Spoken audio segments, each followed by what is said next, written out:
Պատրաստում ենք շատերիս կողմից սիրված նուտելլա տորթը։ Համեղ եւ որակյալ կրեմ ստանալու համար օգտագործել եմ Երեմյան ապրանքանիշի կաթն ու կարագը։ Բոլոր բաղադրիչները բացի կարագից խառնում ենք իրար, դնում ենք կրակին եւ անդադար խառնելով եփում մինչեւ որ եռա։ Կրեմը թողնում ենք սառչի եւ այդ ընթացքում պատրաստում ենք խմորը։ Շուն շաքարավազի հետ հարելուց հետո զանգվածը լցնում ենք էմալապատ տարայի մեջ, ավելացնում ենք սոդան, մեղրը եւ կարագը։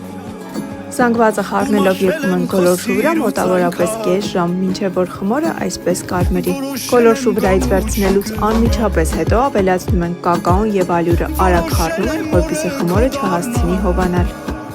Զանգվածը դատարկում ենք սեղանին, լավ փնցում, բաժանում 6 հավասար գնդերի եւ դնում տոպրակների մեջ 10 րոպեով։ Այնուհետև շատ բարակ կրկնակում ենք եւ յուրաքանչյուր շերտը թխում յուղաթղթի վրա ուղիղ 5 րոպե։ Հարում ենք սենյակային ջերմաստիճանի փափուկ կարագը մինչև որ սպիտակի։ Այնուհետև գթալ ավելացնում ենք հովացած կրեմը եւ ստանում ենք անմահական փափուկ թեթև կրեմ, որը որ նուտելլա տորթի հաջողության գրավականն է։ Տորթը 5 ժամով կամ 1 գիշերով տեղափոխում ենք սառնարան, այնուհետև կարող եք կտրատել եւ վայելել։